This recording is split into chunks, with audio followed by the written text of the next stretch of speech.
Alright, so today I want to share with you some of the secret slang that reptile breeders use, and you may have seen a lot of this before. As a matter of fact, if you go to some of the shows or if you see some of the ads online, some of the forums, a lot of people will actually use some pretty non-conventional stuff. As a matter of fact, if you're just starting in reptiles, this can be extremely confusing.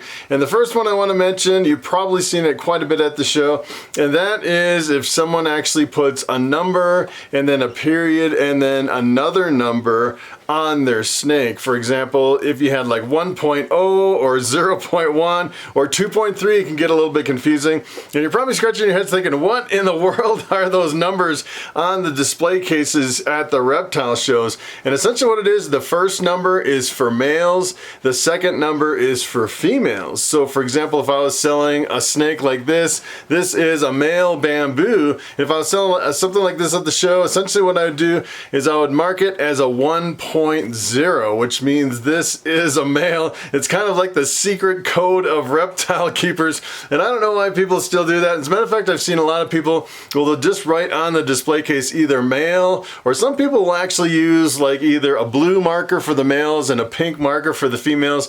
But I see a lot of kind of old school reptile breeders still using the 1.0 or the 0.1. And then a lot of times you'll see ads on the internet. For example, say if this bamboo, I bred to something else and I had a whole clutch of eggs and I was selling the bamboo offspring, sometimes I would actually list the offspring as 2.3, meaning I have 2 males and 3 female bamboos from that clutch. And as a matter of fact, if I bred Bobby here with a normal ball python, half the babies would come out bamboo, half the babies would come out normals. So I could have like 2.3 bamboos for sale and maybe 3.1 normals for sale, which means I have 3 males and 1 female normal. Gets a little bit confusing, but once you get used to the numbers, it's fairly easy. Alright, so here's another one you may not be familiar with. You come up to the reptile show, you look at the snakes in the display case, and here is a snake for sale that says PH albino. And you're wondering, what in the world is PH? PH actually stands for possible het. It's, if you actually breed a normal to an albino, all the offspring are 100% het albino. And if you take those 100% het albinos, you breed them to something else, there's a 50-50 chance that they'll get 1 copy of the albino gene, so they're 50% hets.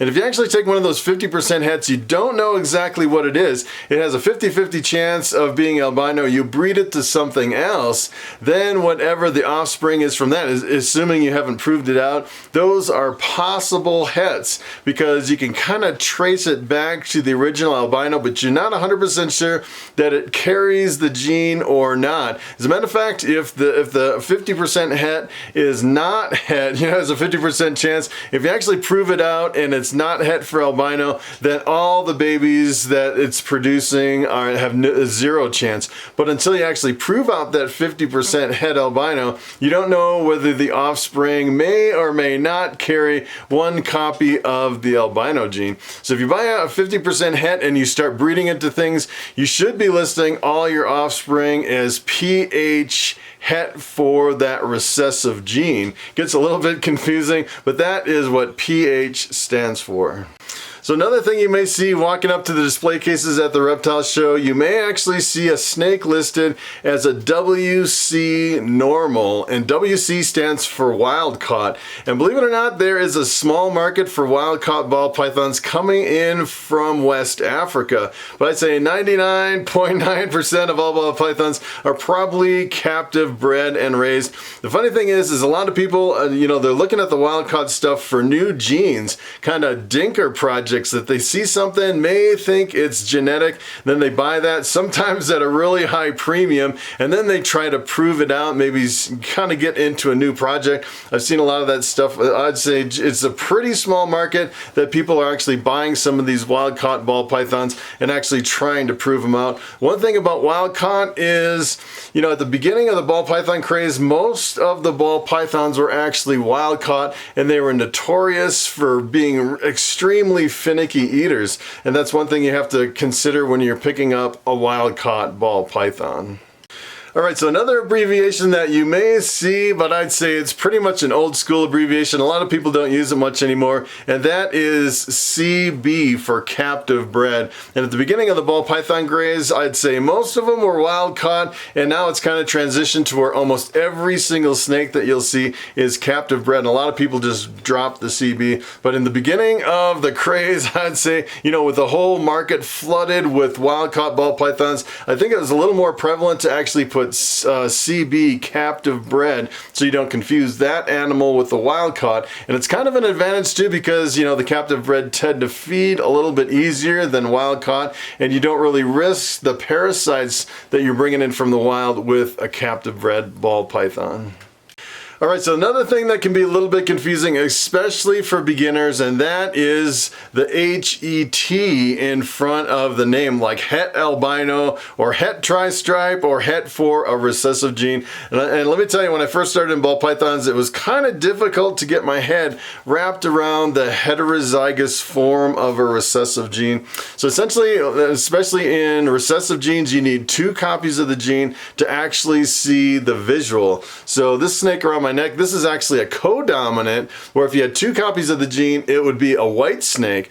But 1 copy of the gene is, it looks like this is a bamboo ball python, and if you actually had a recessive gene, 1 copy of the gene, you actually couldn't see it. It would be kind of hidden in the background. That's why they call it recessive. You actually need to breed 2 hets together to get a visual.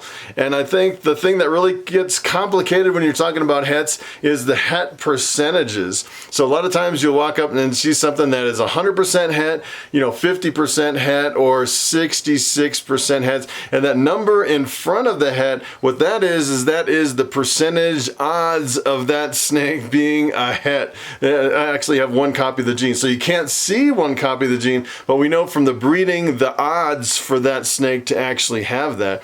So if you actually breed 2 hets together, you get a 66% chance of the offspring having a het. And if you actually had a het, you knew 100% sure that a snake was het for albino, you breed it to something else, half the babies are going to have 1 copy of the gene, so you can say it's 50% het. And it kind of gets diluted down the line to where you get possible het. The really interesting thing on the percentages, say for example, if you had a 50% het albino, right? Say for example, this snake was 50% het, and if I actually took this and bred it with an albino visual, and then got some visual albinos as offspring, I proved this out. Now we know for sure, 100% sure, that this is het for albino. So then the 50% actually converts to 100% het once we prove it out. So these percentages, anything less than 100%, are really just kind of the odds of that actually having the 1 copy of the gene until we prove it out. And then once we know for sure, we can say it is 100% het. Alright, so another term that you may not be familiar with if you're starting in ball pythons, and that is the term super. And super, I'd say, we're starting to get into some genetics now. Essentially what it is when you have a co-dominant morph, you actually have 2 copies of the gene. I'd say it's similar to recessive, except, for example, this is a bamboo. 2 copies of the gene would be a super bamboo, which would be an all-white snake. So since this has 1 copy of the bamboo gene, we really don't refer to it as het bamboo because it's not recessive. We just call it bamboo. It gets a little bit confusing.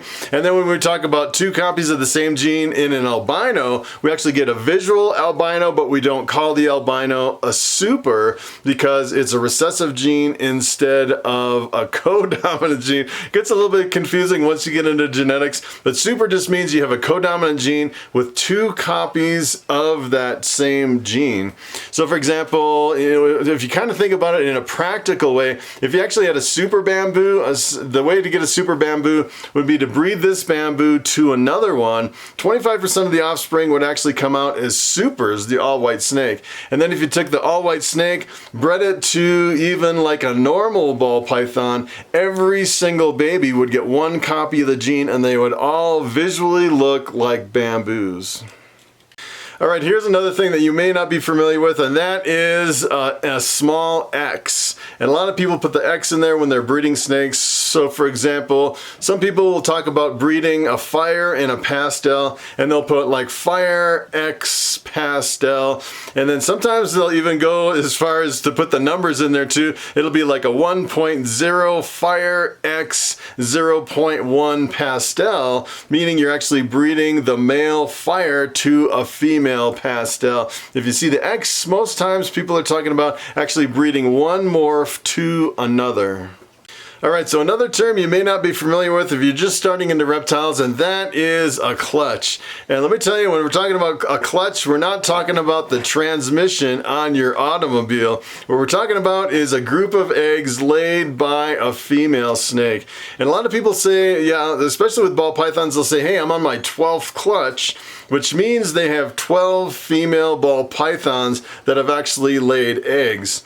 And for ball pythons, you could pretty much only get one clutch per year, but for some colubrids, they can actually double clutch. And when we talk about double clutch, we're talking about laying 2 groups of eggs in 1 year. You can actually get 2 sets of eggs with some of your colubrids, like some of your king snakes and corn snakes.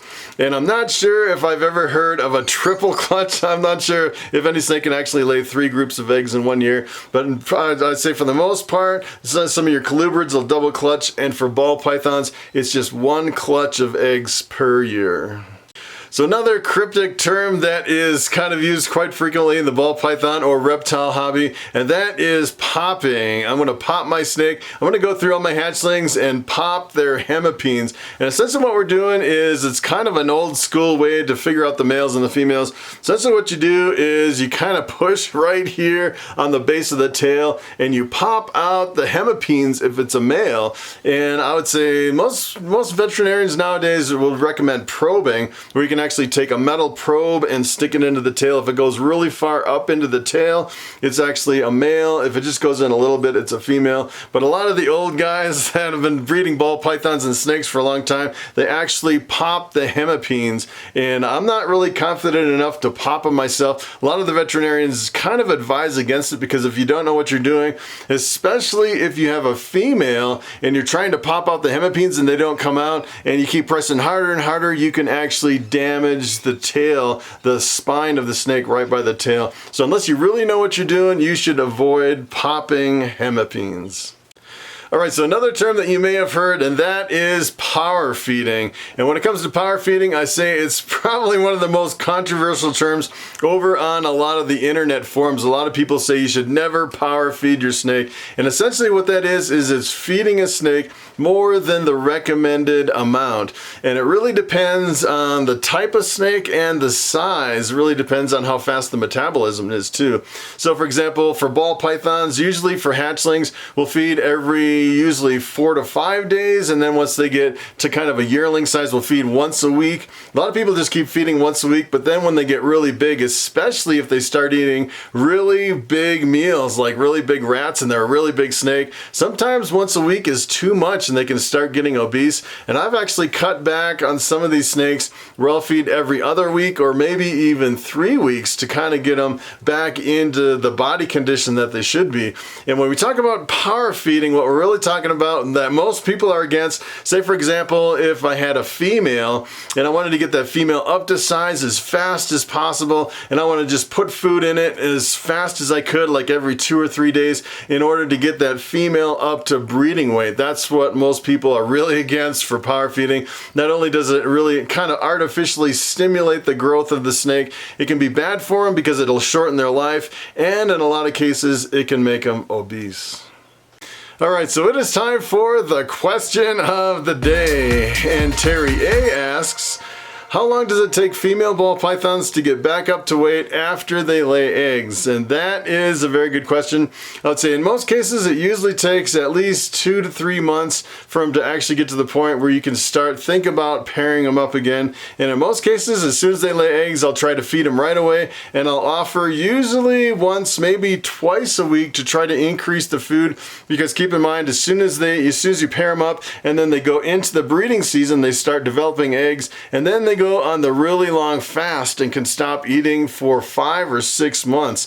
It's pretty hard on the females, so you definitely want to make sure you get enough food into them before you start pairing them up. As a matter of fact, if I have ball pythons that lay really late in the season, most of the times I'll give them the next year off unless their body condition is really good. And I'd say in most cases after laying eggs, they don't really have a good body condition. You really need to get quite a few rats in them before you even think about pairing them up for the next season.